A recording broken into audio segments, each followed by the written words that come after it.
Good morning again, year 4. You'll notice that I'm in a new location or different clothes quite frequently at the moment. That's because I worked really hard over the weekend to try and get as many lessons filmed as possible. And I sort of did it in a bit of a different format. I did all the morning fluency videos and all the spag videos from home. And I think all the maths videos from home over the weekend. So now my English ones I'm catching up in school. So don't be too confused by that. Yesterday, you identified the features of a narrative poem. Remember, that word narrative basically means story. So a narrative poem is a poem that is also really a story. It has a plot. It sort of has a beginning, a middle, and an end. Okay? Two starters. First of all, think carefully about the difference between a narrative poem and a story. How would the structure be different? What features would I expect to see in a normal story, but not necessarily expect to see in a narrative poem? And then your second starter is your sentence structure. So this says, once upon a time, or it's supposed to say, once upon a time, there lived a boy named Joe, and he was very spoilt. So can you correct the spellings in that sentence? And when you're ready, rejoin me for the next slide of the video. Okay, so remind yourself of the features of narrative poetry. This week we are going to use the poem The Dings and the Dongs because I think it fits really well with the features. It was written by a child, which I really like, instead of using a famous author all of the time. And yeah, it's kind of funny, actually. Probably quite funny for you listening to Mr. Arnold talk about the dings and the dongs all the time. Today's and tomorrow's lessons involve lots of creative thinking, vocabulary searching, and today, drawing. So enjoy. Let's just have a look at what would sort of be the beginning section of our narrative poem. The planet of Bel was a very strange place, where once there was love, now lays disgrace. Among the flowers and the grass so green, behold a sight that should never be seen.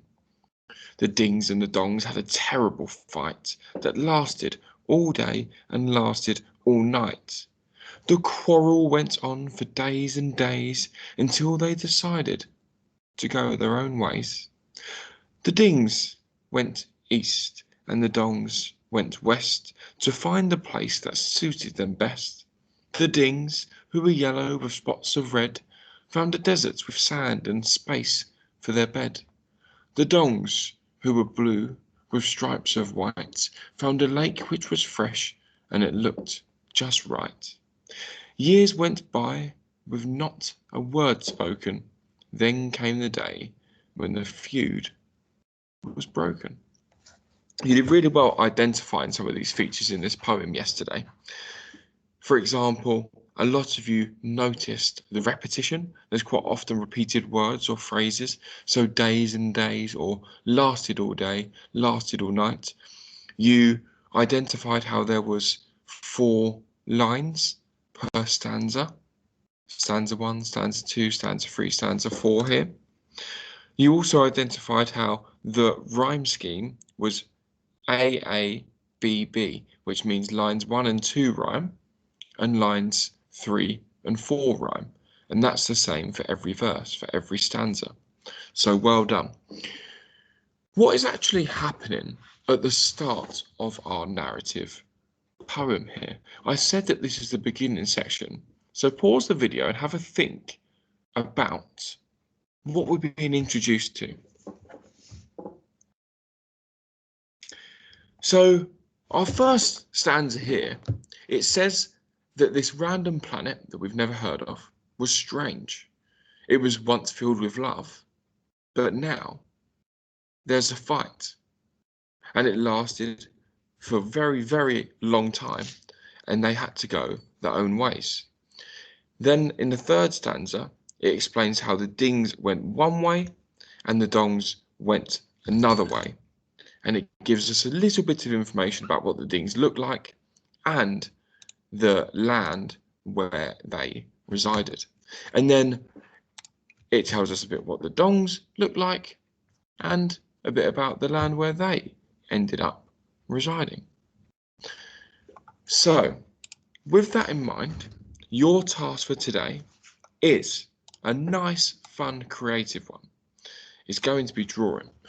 Our adapted story, before you write your own one, is going to be based on yin and yang. I'm sure you've seen this symbol before, and I'm sure you have some understanding, but basically the idea of yin and yang is that even though two things can be completely opposite, they work well together perfectly.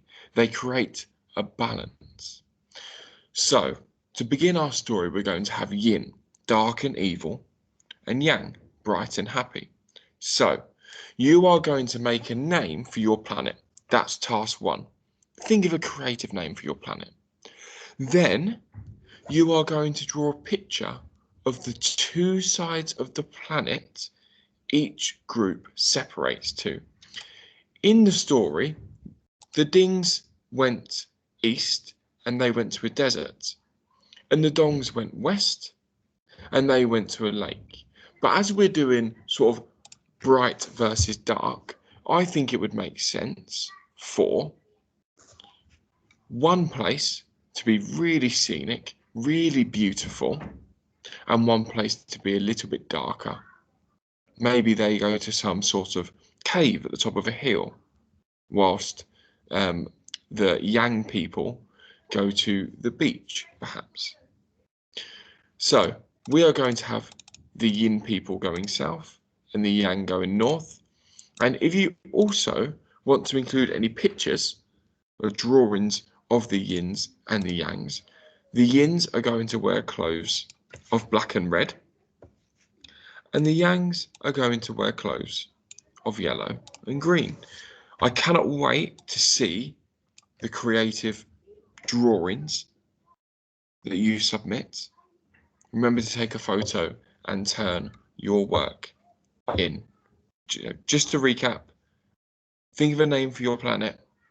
The Yin people go south, they're dark and evil. Try and draw a bit of a darker, scarier setting.